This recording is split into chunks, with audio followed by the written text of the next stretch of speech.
Hi കൂട്ടുകാരെ, high പ്രൈസലോ. നമുക്ക് നല്ലൊരു സൺഡേ നമ്മുടെ കർത്താവ് നമുക്ക് സമ്മാനിച്ചല്ലോ.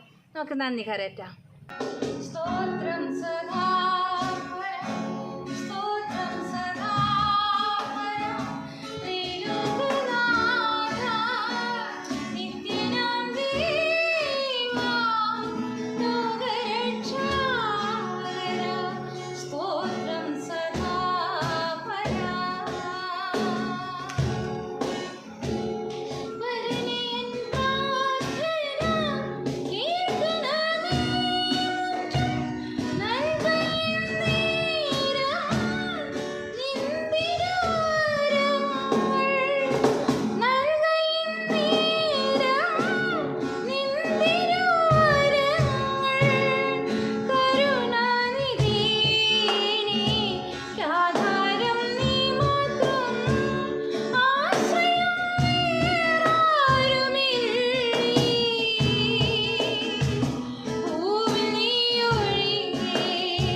പുസ്തകം 40-ാം അധ്യായത്തിൽ 8-ാം വാക്യത്തിൽ നാം കാണാം. അവിടെ 2 തടവുകാർ വിഷാദിച്ചിരിക്കുന്നതായിട്ട് നമുക്ക് കാണാനായിട്ട് സാധിക്കുന്നു.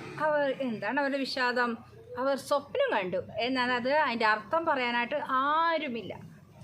എന്നാൽ അതിൻ്റെ അർത്ഥം പറയാനായിട്ട് ഒരാളുണ്ടായിരുന്നു അല്ലേ? ആരാ? നമ്മുടെ യോസഫ്. ഇതുപോലെ ഫറവോൻ ഒരിക്കൽ സ്വപ്നം കണ്ടു. അപ്പോൾ അദ്ദേഹം വളരെ വ്യാകുലപ്പെട്ടു. കാരണം തൻ്റെ സ്വപ്നം മിസ്രൈമിലെ മന്ത്രവാദികളെയും ജ്ഞാനികളെയും എല്ലാം ആളയിച്ചു വരുത്തി അവരോട് തൻ്റെ സ്വപ്നം അദ്ദേഹം പറയുകയാണ്. പക്ഷേ അത് വ്യാഖ്യാനിപ്പാൻ ആർക്കും കഴിഞ്ഞില്ല. ആർക്കും കഴിയാതിരുന്ന ആ സ്ഥാനത്ത് ഒരാൾക്ക് കഴിഞ്ഞു, നമ്മുടെ യോസഫിന്.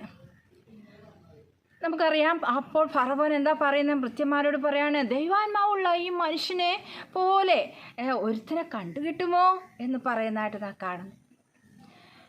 പിന്നെ നമ്മൾ ദാനിയേലിലോട്ട് വന്ന് നോക്കുമ്പോൾ ദാനിയേൽ 3-ാം അധ്യായത്തിൽ നാം കാണുന്നത് നെബൂഖദ്നേസറിൻ്റെ ആ കാലത്ത് താൻ സ്വപ്നം കണ്ടു.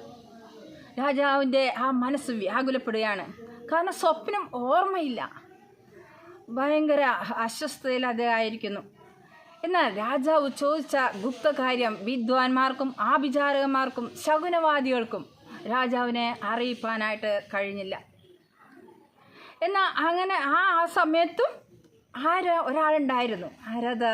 ദാനിയേൽ.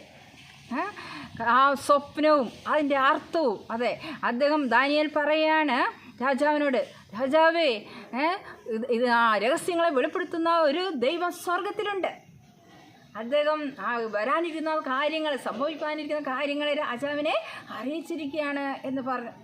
ആ രഹസ്യങ്ങളെല്ലാം വെളിപ്പെടുത്തിയ കർത്താവിൻ്റെ അറിയിച്ച ആ രഹസ്യങ്ങൾ മുഴുവനായിട്ട് നമ്മുടെ ദാനിയേൽ അവിടെ രാജാവിൻ്റെ മുമ്പാകെ വെളിപ്പെടുത്തുകയാണ്. കർത്താവിന് സ്തോത്രം. ബേൽശസ്സറിൻ്റെ കാലത്ത് ചുവരുമേൽ ദൈവം എഴുതിയ എഴുത്ത് ആർക്കും വായിക്കാൻ കഴിഞ്ഞില്ല. പലരെയും വിളിച്ചു വരുത്തി, പക്ഷേ ഒരാൾക്ക് കഴിഞ്ഞു, നമ്മുടെ ദാനിയേലിന്. അതിൻ്റെ അർത്ഥവും കാര്യങ്ങളൊക്കെ അറിയിക്കാനായിട്ട് ദൈവം ദാനിയേലിനെ ഒരുക്കി. പ്രിയ കൂട്ടുകാരെ, നമുക്ക് വെളിപ്പാട് പുസ്തകത്തിലോട്ട് വരുമ്പോൾ അവിടെ 5-ാം അധ്യായത്തിൽ യോഹന്നാൻ കണ്ട ആ ദർശനത്തിൽ യോഹന്നാൻ കാണുന്നു, സ്വർഗത്തിൽ സിംഹാസനത്തിൽ ഇരിക്കുന്നവൻ്റെ വലങ്കയിൽ ഒരു പുസ്തകമുണ്ട്. അത് അകത്തും പുറത്തും എഴുതിയിരിക്കുന്നതായിരുന്നു. മാത്രമല്ല 7 മുദ്രയാൽ മുദ്രയിട്ടു ഒരു പുസ്തകം. ആ പുസ്തകം തുറപ്പാനോ അതിൻ്റെ മുദ്ര പൊട്ടിപ്പാനോ യോഗ്യനായിട്ട് ആരുള്ളൂ എന്ന് അത്യുച്ചത്തിൽ ഘോഷിക്കുന്നൊരു ശക്തനായൊരു ദൂതൻ ഘോഷിക്കുകയാണ്. എന്നാൽ അതിന് യോഗ്യനായ ആരെയും അവിടെ കണ്ടില്ല. സ്വർഗത്തിലാകട്ടെ ഭൂമിക്ക് കീഴിലും ആർക്കും കഴിഞ്ഞില്ല. അങ്ങനെ ഇരിക്കുമ്പോൾ നമ്മുടെ യോഹന്നാൻ താൻ വളരെ കരയുകയാണ്. അപ്പോൾ മൂപ്പന്മാരിൽ ഒരുത്തൻ അദ്ദേഹത്തോട് പറയുന്നു, കരയണ്ട, യഹൂദാ ഗോത്രസിംഹവും വേരുമായവൻ, ഈ മുദ്ര പൊട്ടിപ്പാൻ യോഗ്യൻ, അദ്ദേഹം ജയം പ്രാപിച്ചവനാണ് എന്ന് പറഞ്ഞ് യോഹന്നാനെ ആശ്വസിപ്പിക്കുന്നു. പ്രിയ കൂട്ടുകാരെ, ഇനി സ്വർഗത്തിലെ ദൈവം നമ്മെ നോക്കുമ്പോൾ ഒരിക്കൽ നമ്മൾ യെശയ്യാവിൻ്റെ പുസ്തകത്തിൽ നാം കാണുന്നു, ആരുമില്ലെന്നവൻ കണ്ടു, പക്ഷപാതം ചെയ്യുവാൻ ആരുമില്ലായികാൽ ആശ്ചര്യപ്പെട്ടു. അതെ, ഹേ മരണമേ നിൻ്റെ ജയമെവിടെ, ഹേ മരണമേ നിൻ്റെ വിഷമുള്ളവിടെ എന്ന് ചോദിച്ച് മുന്നേറണമെങ്കിൽ കർത്താവിൻ്റെ സന്നിധിയിൽ നാം ഇടിവിൽ നിൽക്കേണ്ടിയിരിക്കുന്നു. യെഹെസ്കേലിൻ്റെ 22:30 ഞാൻ കാണുന്നത്, ഞാൻ ദേശത്തെ നശിപ്പിക്കാതെ വണ്ണം അതിന് മതിൽ കെട്ടി ഇടിവിൽ നിൽക്കേണ്ടതിന്, എൻ്റെ മുമ്പാകെ ഇടിവിൽ നിൽക്കേണ്ടതിന് ഒരു പുരുഷനെ അന്വേഷിച്ചു, ആരെയും കണ്ടില്ല താൻ. അത് കർത്താവ് അന്വേഷിക്കുന്നു. യേശുപുത്ര, അങ്ങയുടെ സന്നിധിയിൽ ഞാനുണ്ട് എന്ന് നമുക്ക് ഓരോരുത്തർക്കും പറയാം. നമ്മുടെ ഇന്നത്തെ വാക്യം യെശയ്യാവ് 62:6. യെരൂശലേമേ, ഞാൻ നിൻ്റെ മതിലുകളിൽ കാവൽക്കാരെ ആക്കിയിരിക്കുന്നു. അവർ രാവോ പകലോ ഒരിക്കലും മിണ്ടാതെ ഇരിക്കുകയില്ല. യഹോവയെ ഓർപ്പിക്കുന്നവരെ നിങ്ങൾ സ്വസ്ഥമായിരിക്കരുത്. യെശയ്യാവ് 62:6. God bless you.